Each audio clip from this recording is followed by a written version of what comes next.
श्रीराम समर्थ.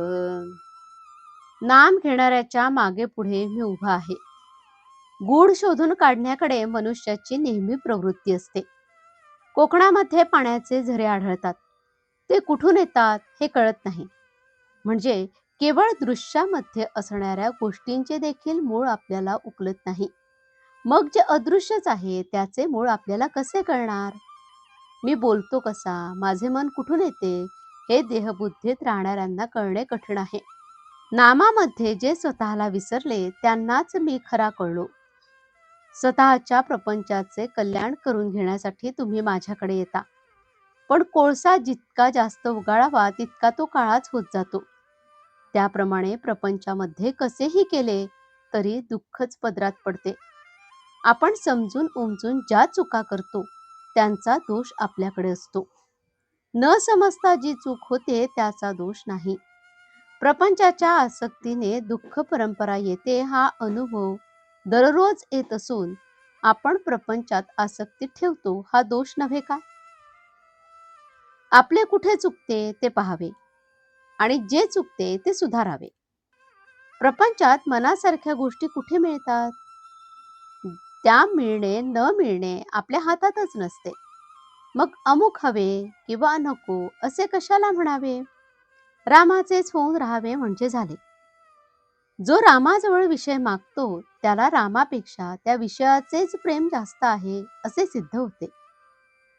मी तुमच्याकडे येतो पण मला येण्यासाठी तुम्ही वाट मोकळी ठेवीत नाही. मी येण्यासाठी तुम्ही वाट मोकळी करा, म्हणजे सतत नामस्मरणात राहा. मी कधीच कोणाबद्दल निराश होत नाही. जो मनुष्य म्हणून जन्माला आला त्याचा उद्धार होणारच. मला रामा वाचून दुसरे जिवलग कोणी नाही. देहाच्या भोगांना मी कधी कंटाळलो नाही. तुम्ही भगवंताचे नाम घ्यावे या पलीकडे खरोखर मला दुसरी कसलीही अपेक्षा नाही. रात्रंदिवस माझ्या माणसांना मी हेच सांगत असतो की वाटेल ते झाले तरी भगवंताचे नाम सोडू नका. जो माझा म्हणतो त्याला नामाचे प्रेम असलेच पाहिजे. जीवनामध्ये तुम्ही घाबरू नका, धीर सोडू नका आणि घ्यायचेच झाले तर नाम घ्या. माझा नियम असा आहे की परमार्थाची एकही गोष्ट अशी असता कामा नये की जी व्यवहाराच्या आड येईल. माझ्या गावी पैसा पिकत नाही पण भक्ती मात्र खास पिकते. ज्याच्याजवळ भगवंताचे नाम आहे त्याच्या मागे पुढे मी उभा आहे. मी तुमच्या जवळच आहे. तो कसा आहे याचा विचार तुम्ही करू नका.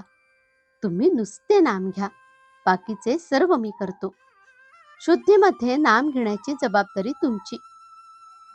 मग झोपेत आणि बेशुद्धीत नाम घेण्याची जबाबदारी माझी आहे, ती मी सांभाळीन. आजचे बोधवचन, जेथे नाम तेथे मी हा भरवसा बाळगून असावे तुम्ही. जानकी जीवन स्मरण. जय जय राम. श्रीराम समर्थ.